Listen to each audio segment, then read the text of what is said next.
লিজার মাকে ভাদুড়ি মশাই বললেন, আপনারা এখন এখানেই থাকুন, পরে যদি দরকার হয় তো আপনাদের ডেকে পাঠানো হবে। ও হ্যাঁ, জরির জন্য চিন্তা করবেন না, একটু বাদেই তাকে পাঠিয়ে দিচ্ছি। কামিনীদের বাড়ি থেকে যখন লিজাদের ফ্ল্যাটে আসি, ট্যাক্সিতে তখন ভাদুড়ি মশাই ছিলেন ড্রাইভারের পাশের আসনে। পিছনের আসনে জায়গা পেয়েছিলুম আমি আর সদানন্দবাবু। লিজাদের বাড়ি থেকে উত্তরকাশীতে যাবার পথে জায়গাটা পাল্টাপাল্টি হয়েছে। বিগ শপারটাকে পায়ের কাছে নিয়ে আমি আর সদানন্দবাবু এখন সামনের সিটে ড্রাইভার ইন্দোরলালের পাশে একটু ঘেঁষাঘেঁষি করে বসেছি, আর পিছনের সিটে বালুচন্দ্রনকে মাঝখানে নিয়ে তার দুপাশে বসেছেন ভাদুড়ি মশাই আর ভীম সিং। বালুকে হাতকড়ি পরানো হয়নি, তার কারণ উত্তরকাশী পুলিশের এএসআই ভীম সিংয়ের হাতেও একটা ঝোলা ছিল বটে, তবে তার মধ্যে হুইসেল, আইডেন্টিটি কার্ড, ব্যাটন, খৈনির কৌটো ইত্যাদি অনেক কিছু থাকলেও একজোড়া হাতকড়ি ছিল না। তাতে অবশ্য কোনো ক্ষতি হয়নি। দুদিকে শক্ত পাহারা, মধ্যিখানে বালু একেবারে ঝিম মেরে বসে আছে। ট্যাক্সিতে উঠেই তার মোবাইল বার করে ভাদুড়ি মশাই কাউকে ফোন করেছিলেন। নিজের পরিচয় দিয়ে তাকে বলেছিলেন যে কাজ শেষ, ৮ ঘন্টা ৪৫ মিনিটের মধ্যেই আমরা এসপি সাহেবের দপ্তরে পৌঁছে যাব। পৌঁছলাম 9:30টায়। পুলিশ সুপারের নাম দেওনন্দন ঠাকুর। আমরা তাঁর দপ্তরে পৌঁছবা মাত্র খবর পেয়ে তিনি তার ঘর থেকে বেরিয়ে এসে ভাদুড়ি মশাইকে নমস্কার করে বললেন, আসুন আসুন, উপর থেকে আমাকে আপনার কথা বলা হয়েছে, দয়া করে আমার ঘরে এসে বসুন, তারপর আপনার সমস্ত কথা আমি শুনব। And of course I shall do the needful. ভদ্রলোক আইপিএস অফিসার, বয়স বছর 40। আমরা তার ঘরে ঢুকে দেখি রাজেশ কুলকার্নি একটা বাচ্চা ছেলেকে নিয়ে সেখানে বসে আছে। বাচ্চাটির এক হাতে একটা বিশাল সাইজের চকোলেট বার, অন্য হাতে একটা ফোঁ দিয়ে ফোলানো মস্ত বড় পেঙ্গুইন। ভাদুড়ি মশাই বললেন, রাজেশ, আর দেরি করো না, ওকে এবারে ওর মার কাছে পৌঁছে দিয়ে এসো, দরকার হয়তো আমাদের ট্যাক্সিটা নিয়েই চলে যাও। দেওনন্দন ঠাকুর বললেন, আরে না না, আপনাদের গাড়ি দরকার হবে না, গাড়ির ব্যবস্থা আমি করে দিচ্ছি। বলেই ঘরের আর একদিকে বসে যে লোকটি কিছু টাইপ করছিল তাকে বললেন, রমেশ, তোমাকে যে চিঠিখানা টাইপ করতে দিয়েছি ওটা খুব জরুরি নয়, কাল টাইপ করলেও চলবে। তোমাকে এখন প্রফেসর কুলকার্নির জন্য তুমি আড্ডালিকে বলে একটা গাড়ির ব্যবস্থা করতে হবে, ওদের সঙ্গে একজন সিকিউরিটিও যেন দিয়ে দেওয়া হয়। প্রফেসর কুলকার্নি, আপনি ওর সঙ্গে যান। বাচ্চাটিকে নিয়ে রাজেশ ঘর থেকে বেরিয়ে গেল। দেওনন্দন ঠাকুর কলিং বেল টিপে তার আড্ডালিকে ডেকে বললেন, আমাদের জন্য কফি আর কিছু কাজু বাদাম দিয়ে যাও, আর হ্যাঁ, এখন কিছুক্ষণ যেন আমাদের ঘরে কেউ না ঢোকে।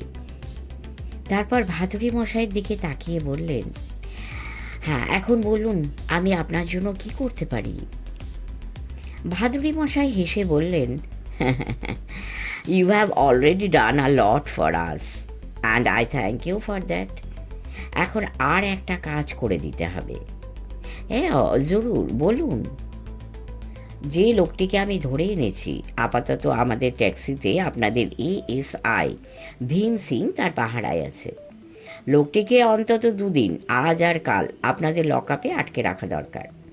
অথচ তার বিরুদ্ধে কোনো অভিযোগ আমি লিখিতভাবে এখনই আপনার কাছে পেশ করতে পারছি না। শুধু এইটুকু আপনাকে বলতে পারি যে এ অতি ভয়ঙ্কর লোক, একে আটকে না রাখলে একটা সম্ভ্রান্ত পরিবারের খুবই ক্ষতি হবার আশঙ্কা রয়েছে। কথাটা শুনে পুলিশ সুপার যে একটু বিস্মিত হয়েছেন সে তার মুখ দেখেই বোঝা গেল। বললেন, মিস্টার ভাদুড়ি, তাই যদি হয় তবে সে কথা আপনি লিখিতভাবে আমাদের জানাচ্ছেন না কেন? অসুবিধে আছে, প্রধান অসুবিধে ওই যে একটা সম্ভ্রান্ত পরিবারের কথা বলেছি, তাদের মান সম্মানের প্রশ্ন জড়িয়ে আছে এর সঙ্গে। তাদেরই স্বার্থ রক্ষার জন্য আমি কাজ করছি, অথচ কী কাজ করছি তাদেরও সেটা জানতে দিইনি। কেন জানতে দিইনি? না, কোন পথে আমি কাজটাকে গুছিয়ে তুলছি তা জানলে হয়তো তাঁরাই আমাকে বাধা দিয়ে বসবেন, অথচ আমাকে বাধা দিলে তাদের ভরাডুবি কেউ আটকাতে পারবে না। পরিবারটি সর্বনাশ হবে। ও, বুঝলুম, কিন্তু লোকটি কি অপরাধ করেছে? লিখিতভাবে তা যদি আপনি না জানান, তাহলে আমি ওকে হাজতে পুরে আটকে রাখবো কি করে? সেটা তো ঘোর বেআইনি কাজ হবে। বুঝেনি তো সব। ভাদুরী মশাই বললেন, তা কি আমি জানি না মিস্টার ঠাকুর? জানি, কিন্তু মাঝে মাঝে কি 2-4টে বেআইনি কাজ আমরা করি না? আমি অন্তত করি। যদ্দূর জানি আপনারাও করেন। না করে যখন উপায় থাকে না, তখন করতেই হয়। এক্ষেত্রে উপায় নেই। তবু যদি আইনের উদ্দেশ্যের কথা না ভেবে স্রেফ অক্ষরটাকে আপনি গুরুত্ব দেন, তাহলে কিন্তু যে উদ্দেশ্যে আইনটা করা হয়েছিল সেটাই সিদ্ধ হবে না। দেওনন্দন তবু চুপ করে আছেন দেখে ভাদুরী মশাই বললেন, আমার অনুরোধটা আমি পরিষ্কারভাবে ফের আপনাকে জানাতে চাই মিস্টার ঠাকুর। আজ আর কাল, জাস্ট 2 দিন আপনি ওকে আটকে রাখুন। লিখিতভাবে যদি কোনো অভিযোগ জানাতেই হয়, তো পরশু সোমবার ফার্স্ট আওয়ারেই আমরা সেটা জানাবো। তখন আপনি যে ডিসিশন নিতে হয় নেবেন, তবে তার আগে ওকে ছাড়বেন না। এই সামান্য অনুরোধ রাখাটাও কি সম্ভব নয়? দরজা ঠেলে একটি লোক ঘরে ঢুকলো। হাতের ট্রে থেকে 4 পেয়ালা কফি আর 1 কাপ কাজু বাদাম টেবিলের ওপর নামিয়ে রেখে ঘর থেকে বেরিয়ে গেল তৎক্ষণাৎ। দেওনন্দন বললেন, রাখতে যদি না পারি, তাহলে যে কাজ আমি সাধারণত করি না, করতে চাইও না, সেটা আমাকেই করতে হবে। লোকটাকে একেবারে চিরকালের মতো চুপ করিয়ে দেবার দায়িত্ব নিতে হবে আমাকেই। নিতে হবে, কেননা যে পরিবারটিকে আমি বলতে গেলে আমার নিজেরই পরিবার বলে মনে করি, তার কোনো অসম্মান আমি ঘটতে দিতে পারি না। দেওনন্দন প্রায় মিনিটখানেক একেবারে নিশ্চুপ হয়ে বসে রইলেন। তারপর বললেন, এরই মধ্যে অন্তত 3 একটা পরিবারের মান মর্যাদার কথা আপনি বলেছেন। প্রফেসর কুলকার্নির কাছে শুনলুম এইখানে এসে আপনি আছেন ডক্টর রাসেলের বাড়িতে। তাই জানতে কৌতূহল হচ্ছে যে ডক্টর রাসেলের পরিবারের কথাই আপনি বলছেন কি? কথাটার সরাসরি জবাব না দিয়ে ভাদুরী মশাই বললেন, তাকে চেনেন আপনি? পুলিশ সুপারের মুখে এতক্ষণে হাসি ফুটল। বললেন, শুধু আমি বলে কথা কি, এই তোল্লাটে right from Dharasu two Uttarkashi সবাই তাকে চেনে, সবাই শ্রদ্ধা করে, ভালোবাসে। পাহাড়ি বস্তির লোকেরা কি বলে জানেন? বলে উনি মানুষ নন, একেবারে ভগবান। শুনেছি, খুবই নামজাদা ডাক্তার। হ্যাঁ, ঠিকই শুনেছেন। আর তাছাড়া ডক্টর রাসেলের কাছে ব্যক্তিগতভাবে আমিও খুব ঋণী। আমার 7 বছরের মেয়েটা তো হেপাটাইটিস হয়ে একেবারে মরতেই বসেছিল। এখানকার ডাক্তাররা জবাব দেওয়ার পরে আমি নিজে গিয়ে একটা পাহাড়ি বস্তি থেকে উনি ধরে আনি। শেষ পর্যন্ত উনি মেয়েটাকে বাঁচিয়ে তোলেন। তা আপনি যাকে নিয়ে এসেছেন, সে লোকটা কি ডক্টর রাসেলের কোনো ক্ষতি করেছে নাকি? করেছে, এখনো করছে। এমন সব কাজ করছে যাতে ডক্টর রাসেলের সর্বনাশ হয়ে যেতে পারে। তাই বলছিলুম, আপনি যদি একান্তই না পারেন, তো লোকটাকে চুপ করিয়ে রাখার দায়িত্ব না হয় আমিই নেব। মুহূর্তের মধ্যে পাল্টে গেল দেওনন্দন ঠাকুরের চেহারা। টেবিলের উপরে দমাস করে একটা কিল মেরে বললেন, আরে না না, আপনি কেন দায়িত্ব নেবেন? তাহলে আমরা রয়েছি কি করতে? আর ঠিক বলেছেন, সবসময় অত আইন মানলে চলে না। কথা শেষ করেই বেল বাজিয়ে আর্দালিকে ডেকে বললেন, এএসআই ভীম সিং একটা গুন্ডাকে এখানকার রাস্তা থেকে ধরে এনেছে। তাকে তোমাদের হেফাজতে নিয়ে এখানকার হাজতে পুরে দাও। আজ আর কাল হাজতে থাকুক, তারপর যা করার সোমবার এসে করা যাবে। আর্দালিটি বুট ঠুকে সেলাম করে ঘর থেকে বেরিয়ে গেল। আমরাও ধন্যবাদ বলে ভাদুরী মশাইয়ের সঙ্গে ঘর থেকে বেরিয়ে আমাদের ট্যাক্সিতে ফের পিছনের সিটে উঠে পড়লুম।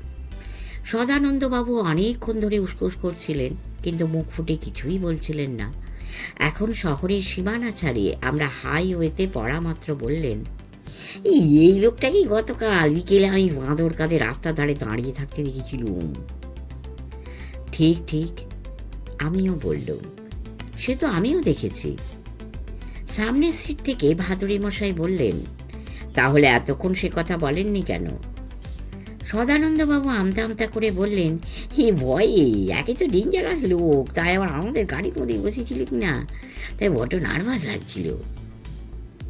ভাদুরী মশাই বললেন, তা তো বুঝলুম, কিন্তু সদানন্দবাবু, যার কপালে লাঠির বাড়ি কষাতে আপনার হাত কাঁপেনি, হঠাৎ আবার তাকে অত ভয় পাবার মতো কি ঘটলো? এই লাঠিটা কি অত ভেবেচিন্তে মেরেছি? ভেবেচিন্তে মারিনি, ওই ঝোঁকের মাথায় মেরে দিয়েছিলুম। বেশ করেছিলেন, তবে কিনা লোকটার বাবরি চুলের কথাটা কাল আপনারা কেউই আমাকে বলেননি। আইডেন্টিফিকেশনের সময় কাজে লাগতে পারে ভেবে আমি কিন্তু সেটার কথাও মনে রেখেছিলুম। যে জন্য আজ সদানন্দবাবুকে বলে রেখেছিলুম যে লিজাদের বাড়িতে বাবরি চুলওয়ালা কোনো লোককে ঢুকতে দেখলেই যেন তিনি হুইসেল বাজান। ভাদুরী মশাই চুপ করে যাওয়ার পর বাকি পথে আর কোনো কথা হলো না। বেশ রাত হয়েছে, পথ ফাঁকা। ইন্দুরলাল স্পিড বাড়িয়ে দিয়েছে। ডুন্ডা ভ্যালিতে পৌঁছতে পৌঁছতে তবু 12টা বেজে গেল। বিল বাজাবা মাত্র দরজা খুলল কামিনী। বলল, এত রাত হলো যে? তার প্রশ্নের কোনো জবাব না দিয়ে বিগ শপারের ভিতর থেকে প্যাকেট দুটো বার করে আনলেন ভাদুরী মশাই। সে দুটো কামিনীর হাতে তুলে দিয়ে বললেন, এই নে তোর হীরের নেকলেস আর মুক্তোর মালা। বাস বাস, এখন আর এই নিয়ে কোনো কথা নয়, যা বলার কাল বলবো। বড্ড খিদে পেয়ে গেছে, খেতে দে। বাটি কখন ফিরল? 10:30টায়। ভীষণ টায়ার্ড ছিল, খেয়েই ঘুমিয়ে পড়েছে। তোমরা আর এখন উপরে উঠো না, এখানে হাত মুখ ধুয়ে খেতে বসে যাও, আমি সব গরম করে রেখেছি। খাওয়া শেষ হবার পর ভাদুরী মশাই বললেন, মিনি, তোর হয়তো খেয়াল নেই, কিন্তু আমি জানি যে কাল তোর জন্মদিন। জন্মদিনে সত্য কথা গোপন করতে নেই, সব কথা খুলে বলতে হয়। কাল ভোরে ঘুম থেকে উঠে বাটিকে সব খুলে বলবি, কিচ্ছু গোপন করবি না, তা নইলে তোর কোনো উদ্ধার নেই। আমরা উপরে উঠে এলুম। ঘরে ঢুকে সদানন্দবাবু বললেন, এই পুলিশ সাহেবের ওখানে কফি খাওয়াটা উচিত হয়নি, ভয়ে ভয়ে খেলুম। এখন রাত্রিরে ঘুম হবে কিনা কে জানে। শুয়ে পড়ার মিনিট খানেকের বাদেই কিন্তু তার নাক ডাকতে শুরু করলো।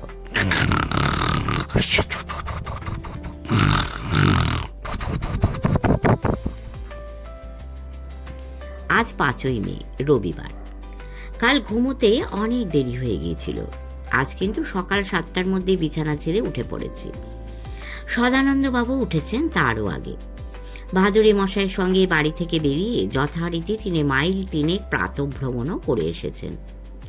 ব্রেকফাস্ট করেছি 9টায়। রাজেশও তার খানিক বাদেই এসে পড়ল। কামিনী তাকে কালই ফোন করে বলে রেখেছিল যে আজ দুপুরে সে এখানে আমাদের সঙ্গে লাঞ্চ খাবে। তবে দুপুর অবধি অপেক্ষা না করে সে যেন ব্রেকফাস্ট করেই উত্তর কাশী থেকে বেরিয়ে পড়ে। সে এলো 10টা নাগাদ। এসেই একটু লজ্জিত গলায় বলল যে, দেরিতে ঘুম থেকে উঠেছি, তাড়াহুড়োর মধ্যে ব্রেকফাস্ট করে আসতে পারিনি। ভালোই হলো রাজু, আমি এতক্ষণ কিচ্ছু দাঁতে কাটার সময় পাইনি। এখন চল দুজনে মিলে ডাইনিং রুমে গিয়ে কিছু খেয়ে আসি। বলে মিনি দিদি তার রাজু ভাইকে নিয়ে খাওয়ার ঘরে গিয়ে ঢুকলো। এখন 10:30 বাজে। দোতলার বারান্দার মাঝখানে একটা গোল টেবিল রেখে সেটাকে ঘিরে খান কয়েক চেয়ার পেতে রাখা হয়েছে।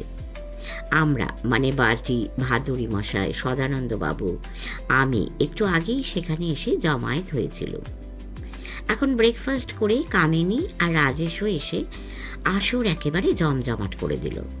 কামিনীর আজ জন্মদিন। সবাই মিলে তাকে শুভেচ্ছা জানানো হলো। কামনা করা হলো তার সুস্থ নিরোগ দীর্ঘ জীবনের। হাস্য, পরিহাস, ঠাট্টা, তামাশাও চলল কিছুক্ষণের জন্য। তারপর সকলের প্রাথমিক উচ্ছ্বাস যখন একটু থিতিয়ে এসেছে, তখন ভাদুরী মশাইয়ের দিকে তাকিয়ে বার্টি রাসেল বলল, আঙ্কেল, আজ সকালে মিনি আমাকে সমস্ত কথাই খুলে বলেছে। আমি তো এর কিছুই জানতুম না। বাহাদুরী মশাই হাসলেন। তারপর হাসিটাকে তার 2 চোখে ধরে রেখে বললেন, তা জেনে এখন কি মনে হচ্ছে? কি আবার মনে হবে, ভুল তো সবাই করে, মিনিও করেছিল, আবার সময় মতো সেটা শুধরেও নিয়েছে। বাস, মিটে গেল। তাও ও সব কথা থাক, আপনি যদি অনুমতি দেন তো দু একটা প্রশ্ন করি। বেশ তো, করো। আঙ্কেল, মিনিকে কিভাবে ফাঁদে ফেলা হয়েছিল? মিনির কাছেই সেটা শুনেছি। অবনাক্সাস ফটোগ্রাফগুলো মিনি আমাকে দেখিয়েছে। আবার যে সংকটে পড়েছিল, আপনি যে মাত্র দুদিনের মধ্যে তা থেকে ওকে উদ্ধার করেছেন, এমনকি ব্ল্যাকমেলড হয়ে যে দুটো ফ্যামিলি এয়ারলুমও হাতছাড়া করতে বাধ্য হয়েছিল, তাও যে আপনি ফিরিয়ে এনেছেন, এসবই আমি আজ সকালে শুনলুম। কিন্তু একটা কথা আমি বুঝতে পারছি না। কি বুঝতে পারছো না? যে লোকটা ওই ফটোগ্রাফগুলো পাঠিয়েছিল, তারপর ফোনে হুমকি দিয়ে as a prize for his silence প্রথম দফায় চেয়ে পাঠিয়েছিল ওই হীরের নেকলেস, আর দ্বিতীয় দফায় ওই মুক্তোর মালা। লিজাই যে তার অ্যাকমপ্লিস বা অনুচর হিসেবে কাজ করছিল, স্বেচ্ছায় না করলেও বাধ্য হচ্ছিল, এমন সন্দেহ আপনার হলো কেন? বাহাদুরি মশাই আবার একটু হেসে বললেন, সেটাই কি স্বাভাবিক নয়? কই, আমার তো তা মনে হয় না। ছবির সঙ্গে যে চিঠি আসে তাতে উপযুক্ত দামের উল্লেখ ছিল বটে, কিন্তু উপযুক্ত দামটা যে কি তার কোনো উল্লেখ ছিল না। দামটা কাকে দিয়ে কোথায় পাঠাতে হবে চিঠিতে তাও বলা হয়নি। লোকটা পরে ফোন করে জানায় যে দাম হিসেবে হীরের নেকলেসটাই চাই। সেটা কখন কোথায় পাঠাতে হবে না, 26 এপ্রিল শুক্রবার রাত 8টায় হাওইয়ের ধারে পাহাড়ের গায়ে একটা হাফ বিল্ড অ্যাবান্ডান্ড বাড়িতে। কিন্তু সেটা কার হাত দিয়ে পাঠাতে হবে ফোনে তো তা বলাই হয়নি। একটুক্ষণের জন্য চুপ করে রইল বাড়ি। ভাদুরী মশাই বললেন, থামলে কেন? Go ahead. হীরের নেকলেসটা লিজার হাত দিয়ে পাঠানো হয়েছিল ঠিকই, কিন্তু তাকে দিয়েই যে পাঠাতে হবে লোকটা তো এমন কথা বলেনি। কি মিনি বলেছিল? না, তা সে বলেনি। হীরের নেকলেসটার সময়ও বলেনি, আবার তারপরে যখন মুক্তোর মালা পাঠাবার হুকুম দেয় তখনও বলেনি।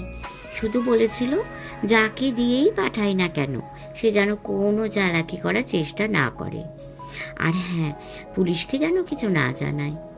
মোট কথা, লিজার কোনো উল্লেখই সে করেনি।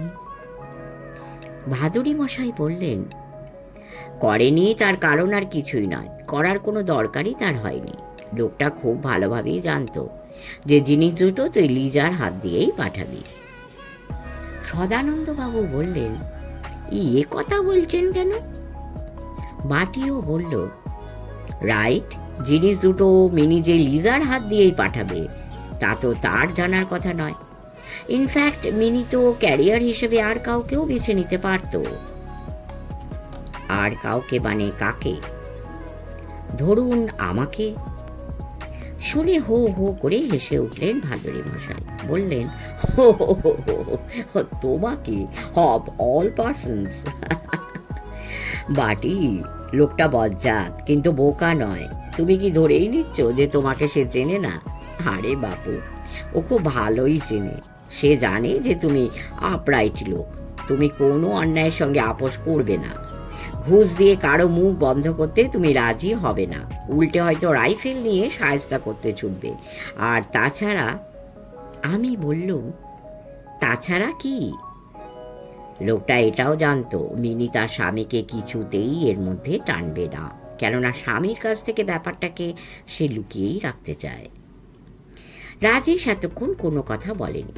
এবারে বলল, আমি তো এত সব কথা জানতাম না। আঙ্কেল আমাকে যা করতে বলেছিলেন সেইটুকু করেছি মাত্র।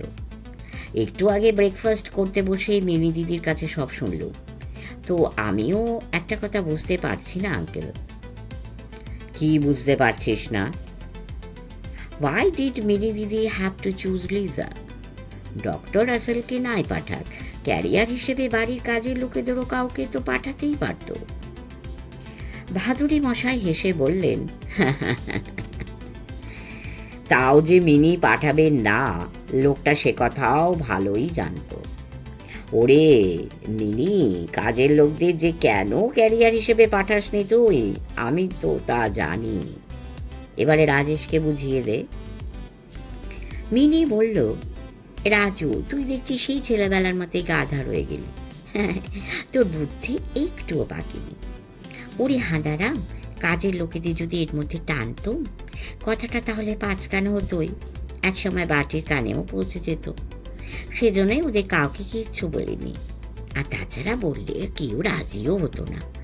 বাবা, ওদের যা ভূতের ভয়! অন্ধকারে অত দূরে ওই ভুতুরে বাড়িতে যেতে হবে শুনলে হাত জোর করে বলতো, মাপ কাট দিজিয়ে ম্যাম।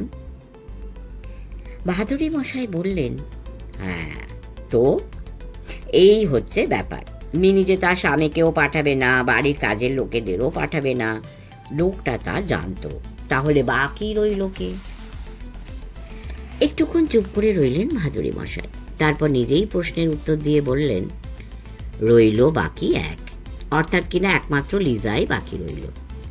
লোকটা যে ক্যারিয়ার হিসেবে কারো নাম করেনি, তার কারণ সে খুব ভালোই জানতো যে তার অ্যাকমপ্লিস লিজার হাত দিয়েই ওই হীরের নেকলেস আর ওই মুক্তোর মালা পাঠানো হবে। কিন্তু আঙ্কেল, লিজা তো আমার কাছ থেকে প্যাকেটটা নিতে রাজিই হচ্ছিল না, প্রথমবারেও না, দ্বিতীয়বারেও না। কামিনী বলল। ভাদুরী মশাই বললেন, ওই রাজি না হওয়াটা ওর একটা ভান। অনুরোধ করা মাত্র রাজি হলে পাছে তোর খটকা লাগে, সন্দেহ জাগে, তাই সঙ্গে সঙ্গে রাজি হতো না। গড়িমসি করতো, বলতো ওর অন্য কাজ আছে। তাই রাত ৮টায় যেখানে তুই প্যাকেটটা পৌঁছে দিতে বলছিস, ওই সময় সেখানে যাওয়া ওর পক্ষে সম্ভব নয়। কিন্তু শেষ পর্যন্ত যে রাজি হয়ে যেত, সেটাই আসল ব্যাপার। প্রথমবারে যেমন প্রথমটায় রাজি না হয়ে পরে রাজি হয়, দ্বিতীয়বারেও তাই। কিন্তু আঙ্কেল, এখন তো তোমার কাছে শুনছি যে দুবারের কোনোবারই প্যাকেটটা সেই ভুতুরে বাড়িতে পৌঁছে দেয়নি। দুবারই ও প্যাকেট দুটো সরাসরি নিজের বাড়িতে নিয়ে তুলেছিল। এটা কেন করেছিল লিজা? কারণ সেই লোকটা তাকে সেই রকমই করতে বলেছিল। সে তোকে যা করতে বলেছিল, লিজাকে তা করতে বলেনি। তার মানে লিজাকে সে প্যাকেট দুটো সেই আবান্ডান্ট ফাঁকা বাড়িতে নিয়ে দিতে বলেনি? কেন বলবে? নির্জন ফাঁকা বাড়ি কি সত্যিই ফাঁকা থেকে যায় নাকি? ২-৪ দিন ফাঁকা থাকার পরেই সেটা চোর, ডাকাত আর গুন্ডা বদমাশের আস্তানা হয়ে দাঁড়ায়। হীরের নেকলেস আর মুক্তোর মালা নিয়ে লিজা সেখানে যাক, লোকটা কি তা চাইতে পারে নাকি? চোরের উপর বাটপারি হবার ভয় নেই তার? ভয় অবশ্য তার আরও একটা ছিল। কিসের ভয়? পুলিশের ভয়। লোকটা তোকে ফোন করে বলেছিল যে পুলিশকে জানালে পরিণাম খারাপ হবে, কিন্তু তা সত্ত্বেও তুই পুলিশকে জানাতে পারিস, এই ভয় তার ছিলই। সত্যি যদি জানতি, আর সত্যি যদি লিজা ওই প্যাকেট নিয়ে ফাঁকা বাড়িতে যেত, ব্যাপারটা কি দাঁড়াতো তাহলে? পুলিশের হাতে লিজা বমাল ধরা পড়ত, আর পুলিশের জেরার ঠেলায় লিজা ফাঁস করে দিত সেই লোকটার নামধাম। লোকটা তাই কোনো ঝুঁকি নেয়নি। তোকে বলেছে সেই ফাঁকা বাড়িতে লোক পাঠাতে, আর লিজাকে বলেছে মাল নিয়ে সে যেন সোজা নিজের ফ্ল্যাটে চলে যায়। বাটি বলল, কিন্তু লিজা যে প্যাকেট নিয়ে নিজের ফ্ল্যাটে চলে যাবে তা তো আপনার জানার কথা নয় আঙ্কেল, জানলেন কি করে? জানতুম না তো, জাস্ট অনুমান করেছিল। তবে কিনা আমি যা অনুমান করি তা খুব বড় একটা ভুল হয় না। কিন্তু লিজা যার অ্যাকমপ্লিস, সে তো ইতিমধ্যে ওটা বেচেও দিতেও পারত। মানে মুক্তোর মেলা বেচার সময় না পাক, হীরের নেকলেসটা বেচে দেবার মতো তো যথেষ্ট সময় পেয়েছিল। ওটা তো বেহাত হয়েছিল পুরো ১ সপ্তাহ আগে। ওরে মিনি, অত দামি হিরে বিক্রি করা ৪টিখানি কথা, তাও এই উত্তর কাশীর মতো জায়গায়। ভালো দামে বিক্রি করতে হলে দিল্লি, মুম্বাই, বাঙ্গালোর, কলকাতা কি চেন্নাই যেতে হয়। তাও ওসব জায়গায় কি আমাদের আপিস নেই, এজেন্ট নেই? নাকি সেখানকার জুয়েলারদের মধ্যে কারা চোরাই মালের খরিদ্দার, সে খবর আমরা রাখি না? না রে, ওসব জায়গায় আমাদের আপিসে আমি ফোন করেছি, কিন্তু কেউই তেমন কোনো খবর আমাকে দেয়নি। তার থেকেও আমি অনুমান করিনি যে তোর হীরের নেকলেস এখনো পাচার হয়নি, এখানেই আছে। কিন্তু লিজা তো সেটা অত সহজে ফেরত নাও দিতে পারতো। দেবে না এমন আশঙ্কা ছিল বলেই তো উল্টো চাপের ব্যবস্থা করেছিল। লিজাকে সাফ বলেছিল নেকলেসটা যদি ফেরত না দেয় তো তার ছেলেকেও সে ফেরত পাবে না। শুনে শিউরে উঠল কামিনী। লিজার ছেলেকে যে তুলে নেওয়া হয়েছিল, রাজের সে কথা তার মিনি দিদিকে ইতিমধ্যে জানিয়ে থাকবে। কামিনী তার দিকে তাকিয়ে বলল, বাচ্চাটার সঙ্গে কোনো খারাপ ব্যবহার করিসনি তো রাজু? রাজে শেষে বলল, এমন খারাপ ব্যবহার করেছি যে আমাকে ছেড়ে জনি তার মায়ের কাছে ফিরতেই চাইছিল না। ওকে এক বাক্স চকোলেট, 3টে পুতুল, এক প্যাকেট রং পেন্সিল আর একটা ছবির বই কিনে দিয়েছি। তাছাড়া খাইয়েছি 2টো পেঁড়া আর একটা আইসক্রিম। একে কি তুমি খারাপ ব্যবহার বলবে? দোতলার কাজের লোকটি ইতিমধ্যে আর এক রাউন্ড চায়ের ব্যবস্থা করে গিয়েছিল। ভাদুড়ি মশাই টিপট থেকে তার পেয়ালায় লিকার ঢেলে নিয়ে দুধ আর চিনি মেশালেন। তারপর পেয়ালায় একটা চুমুক দিয়ে বললেন, এবারে তোকে একটা কথা জিজ্ঞেস করি বিনি। বাটিকে তুই সমস্ত সত্যি কথা খুলে বলেছিস তো? উত্তরে বাটির কাছ থেকে শুনলাম, oh yes, he made a clean breast of it. বাহাদুরি মশাইয়ের চোখ হঠাৎ শুরু হয়ে গেল। বললেন, নেকলেসটা যেদিন বেহাত হয় সেদিন তারিখটা ছিল 26শে এপ্রিল। আমার ধারণা তার কদিন আগে এক সন্ধেবেলায় এমন একটা লোক এসে মিনির সঙ্গে দেখা করেছিল যে এখানকার স্থানীয় লোক নয়। মিনি কি তাও তোমাকে জানিয়েছে? মিনি বলল, অফকোর্স আমি তাও বাটিকে জানিয়েছি, কিন্তু আঙ্কেল তুমি সে কথা জানলে কি করে? তোমাকে তো জানাইনি। জানালে ভালো করতে, তাহলে আর আমাকে কষ্ট করে মাথা খাটিয়ে সেটা অনুমান করে নিতে হতো না। বাহাদুরি মশাই বললেন, যাই হোক, এবারে আমার অনুমানের কথাটা বলি। আমার অনুমান, বাটি যে সেদিন সন্ধেবেলায় বাড়িতে থাকবে না লোকটা তা জানতো। এটাও সে জানতো যে ওই সময়ে মিনি ছাড়া আর কেউ এ বাড়িতে থাকে না। কাজের লোকেরা বিকেল বিকেলই যে যার পাহাড়ি বস্তিতে ফিরে যায়, সেসব জেনেই সে মিনির সঙ্গে দেখা করতে এসেছিল। প্রথম চেষ্টা করেছিল এই হাউজিং কমপ্লেক্সের সামনের গেট দিয়ে ঢুকতে। সেন্ট্রি তাকে বাধা দিয়ে জিজ্ঞেস করে কোন বাড়িতে কার কাছে সে যেতে চায়। লোকটা নিজের নাম জানিয়ে বলে মিসেস রাসেলের সঙ্গে দেখা করতে চায় সে। তাই এখানকার যা নিয়ম, সেন্ট্রি বক্স থেকে মিনিকে ফোন করে লোকটার নাম বলে জানতে চাওয়া হয় যে মিনি তার সঙ্গে দেখা করবে কি না। মিনি জানিয়ে দেয় না, সে কাজে ব্যস্ত, এখন কারোর সঙ্গে দেখা করতে পারবে না। ফলে সেন্ট্রি বক্স থেকে লোকটাকে ভাগিয়ে দেওয়া হয়। কি রে মিনি, ঠিক বলছি তো? ঠিকই বলছো, I just refuse to see him. Sentry box থেকে ভাগিয়ে দিলে কি হয়? সে কি সহজে ফিরে যাবার পাত্র? তার তো টাকা চাই। তাই সামনের গেট থেকে তাড়া খেয়ে সে এই হাউজিং কমপ্লেক্সের পিছন দিকে চলে যায়। তারপর অন্ধকারে গা ঢাকা দিয়ে পাঁচিল টপকে এই কমপ্লেক্সের মধ্যে ঢুকে পড়ে। কি মিনি, আমার অনুমান কি ভুল? আমি সেটা বলতে পারবো না। ইনফ্যাক্ট সে কি করে এই কমপ্লেক্সের মধ্যে ঢুকেছিল পাঁচিল ডিঙিয়ে না পাহারাদারকে ঘুষ দিয়ে, সে সম্পর্কে কোনো ধারণাই আমার নেই। আর ইউ শিওর যে সে ওই উঁচু পাঁচিল টপকেছিল? Of course I am. এ কথা কেন বলছি সেটা পরে জানাবো। তার আগে বলি, তুই তো সাফ জানিয়ে দিয়েছিলি যে লোকটার সঙ্গে তুই দেখা করবি না, অথচ তার খানিক বাদেই তোদের সদর দরজার কলিং বেল বেজে ওঠে আর নিচে নেমে দরজা খুলে তুই অবাক হয়ে যাস। অবাক হব না? আমি ভেবেছিলাম নিশ্চয়ই বাটি আজ একটু তাড়াতাড়ি ফিরেছে, অথচ দরজা খুলে দেখি আমি যার সঙ্গে দেখা করতে চাই না দরজার সামনে সেই লোকটাই দাঁড়িয়ে আছে। দেখেই আমার বুকের মধ্যে ধড়াস করে ওঠে, কিন্তু আমি চেঁচিয়ে ওঠার আগে সেই আমার বুকে পিস্তল ঠেকিয়ে বলে, চেঁচালেই গুলি করব, ভিতরে চলো, কথা আছে। তুইও তাকে ভিতরে ঢুকতে দিলি? কেমন? তা নইলে তো গুলি খেয়ে মরতে হতো। ঠিক কথা, গুলি খেয়ে মরাটা কোনো কাজের কথা নয়, কিন্তু মিনি সে তো আর হাউ ডু ইউ ডু বলতে ভিতরে ঢুকেনি, নিশ্চয়ই টাকা চাইতে এসেছিল, তাই না? সবই তো জানো দেখছি। কত টাকা? নিশ্চয়ই বেশ মোটা অ্যামাউন্ট। হ্যাঁ, 5 লাখ। তাতে তুই কি বললি? অত টাকা বাড়িতে নেই, বাড়িতে বড় জোর সব আছে, থাকতে পারে।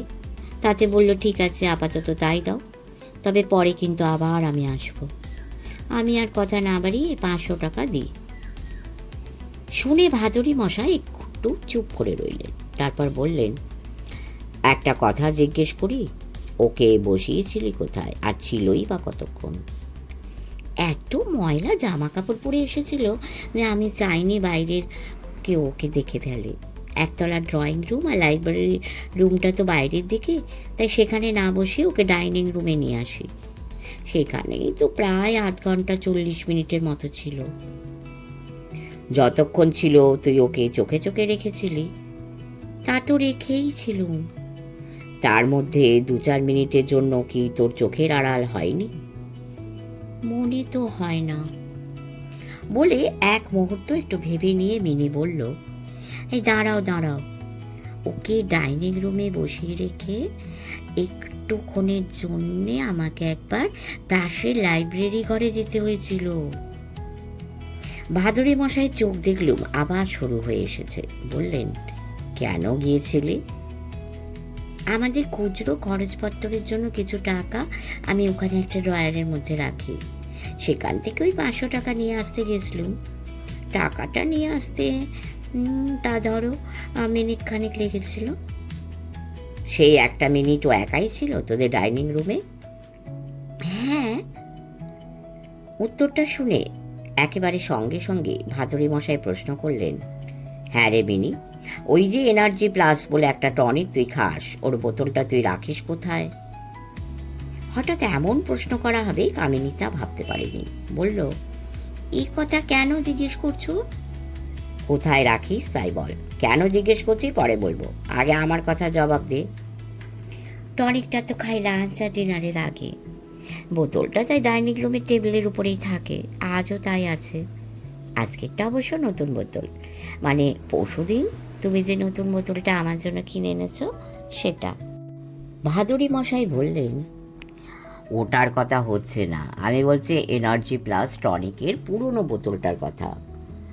লোকটা যেদিন তোর কাছে আসে টনিকের পুরনো বোতলটা, সেদিন সে তাহলে তোদের ডাইনিং টেবিলেই ছিল, আর লোকটাকে তুই বসিয়েছিলি তোদের ডাইনিং রুমে, তাই তো? হ্যাঁ। আর মাঝখানে তুই মিনিট খানেকের জন্য ডাইনিং রুম থেকে বেরিয়ে গিয়েছিলি, তাই তো? হ্যাঁ, মাত্র মিনিট খানেকের জন্যে। পাশের ঘর থেকে টাকাটা নিয়ে আসতে বেশি সময় তো লাগেনি। ওরে মিনি, তুই বলছিস মাত্র 1 মিনিট, আর আমি ভাবছি যে বিষ মেশাবার পক্ষে সে তো যথেষ্ট সময়। শুনে শুধু মিনি কেন, আমরা সবাই চমকে উঠল। বাটি বলল, বিষ? কি বলছেন আপনি? কে বিষ মেশালো? কিসের সঙ্গে মেশালো? বাহাদুরী মশাই বললেন, যে লোকটা সেদিন পাঁচিল ডিঙিয়ে তোমার বউয়ের সঙ্গে দেখা করতে এসেছিল, টনিকের পুরনো বোতলে সেই বিষ মেশায়। তার জন্যে সে পুরো 1 মিনিট সময় পেয়েছিল।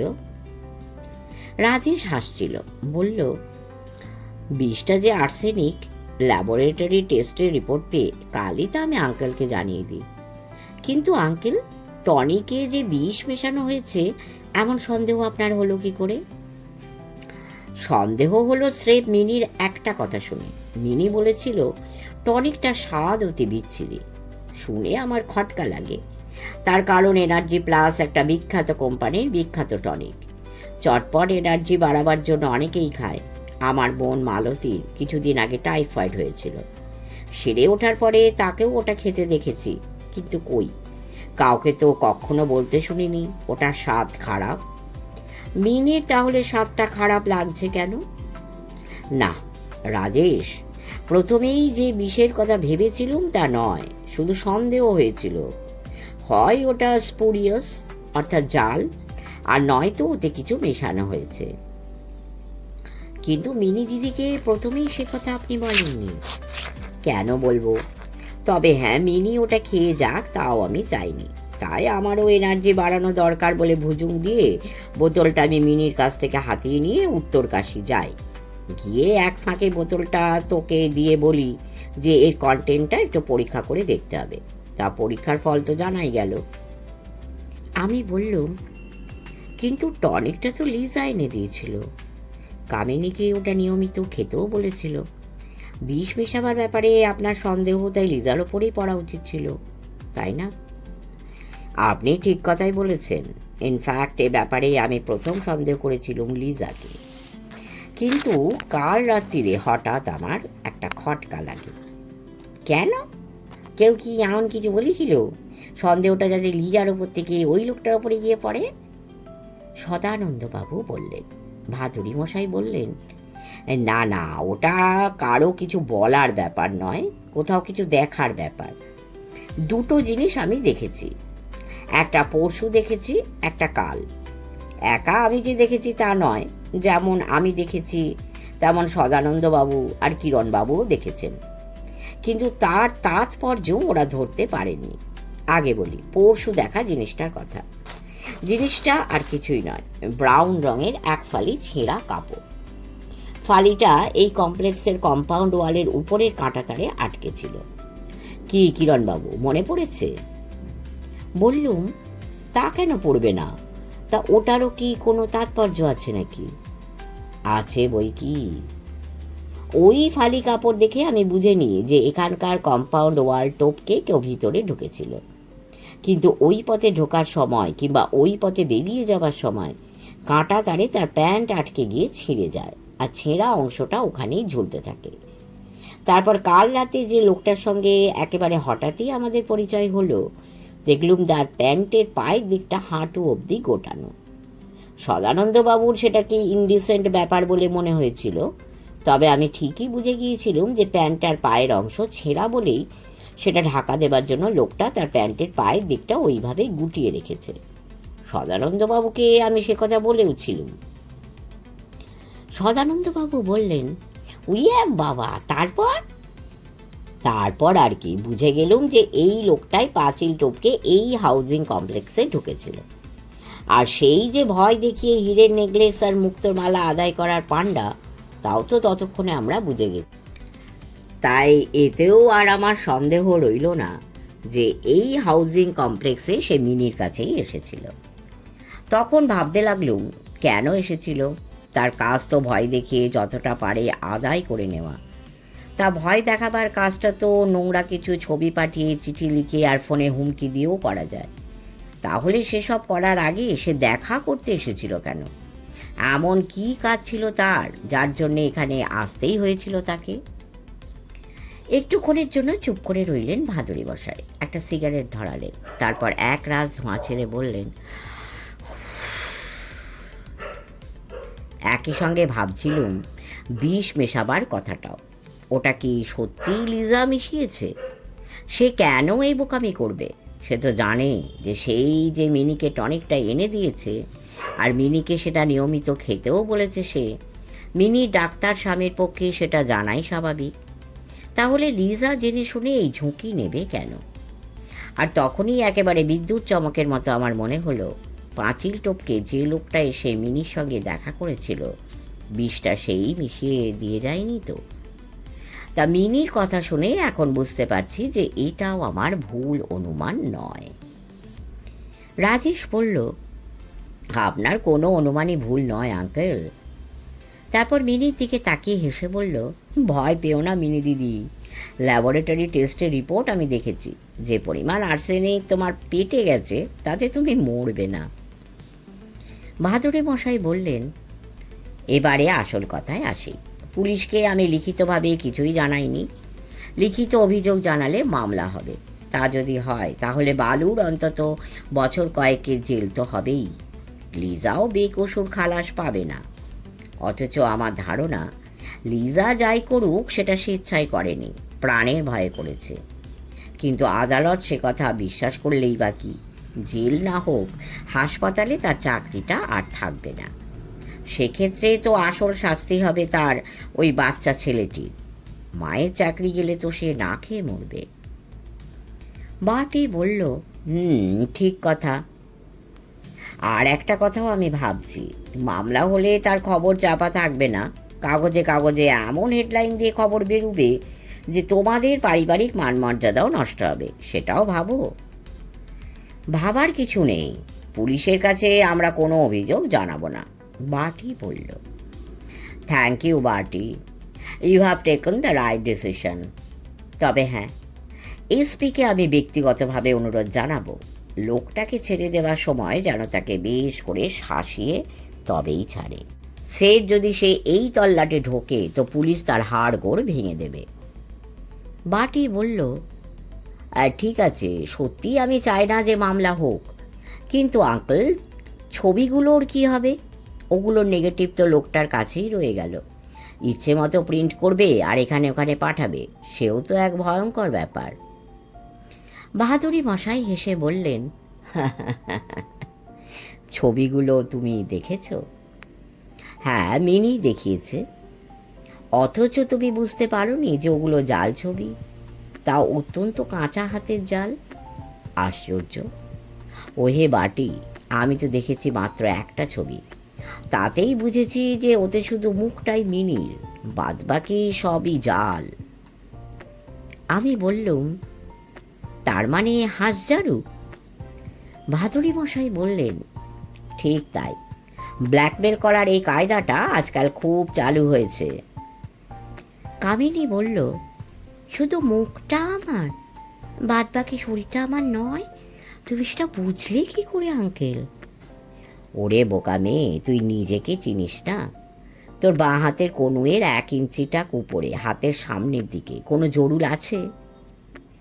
কামিনী তাড়াতাড়ি তার বাঁ হাতটা দেখে নিয়ে বলল, না, কই, না, নেই তো। অথচ ছবিতে যে মেয়েটার শরীরকে তোর মুখের নিচে জুড়ে দেওয়া হয়েছে তার বাঁ হাতের ওই জায়গায় রয়েছে একটা মস্ত জরুল। তাই বলছিলাম যে এটা নেহাতি কাঁচা হাতের কাজ। শুনে কামিনী হাঁপ ছেড়ে বাঁচল। যাক বাবা, বাঁচলুম। কি যে দুর্ভাবনা হচ্ছিল সে আর বলবার নয়। নিচ থেকে অর্জুন খবর পাঠালো, লাঞ্চ রেডি, ইচ্ছে হলে আমরা এবারে খেতে বসতে পারি। খাওয়ার টেবিলে বাটি ঘোষণা করলো যে রোগীদের কাছ থেকে 3 দিনের ছুটি নিয়ে কালই সে সবাইকে নিয়ে গঙ্গোত্রী যাবার প্ল্যান এঁটেছে। কামিনীর জন্মদিন উপলক্ষে এটাই আমার উপহার। লাঞ্চের পরে বিকেল অবধি জোর আড্ডা হলো। রাজেশ বিদায় নিল বিকেলবেলায়, বলল তার ছুটি পেতে কোনো অসুবিধা হবে না। গঙ্গোত্রী যাবার পথে উত্তরকাশী থেকে তাকে যেন আমরা তুলে নিই। সন্ধে নাগাদ ভাদুরী মশাই, সদানন্দবাবু আর আমি গিয়ে নদীর ধারে বসলুম। সদানন্দবাবু বললেন, আচ্ছা মশাই, পাঁচি লোকটা মনে হলো আপনার চেনা কেউ? ভাদুরী মশাই বললেন, বালুচন্দ্রন, মিনির সেকেন্ড হাজব্যান্ড, ফিল্মি ফাইটার।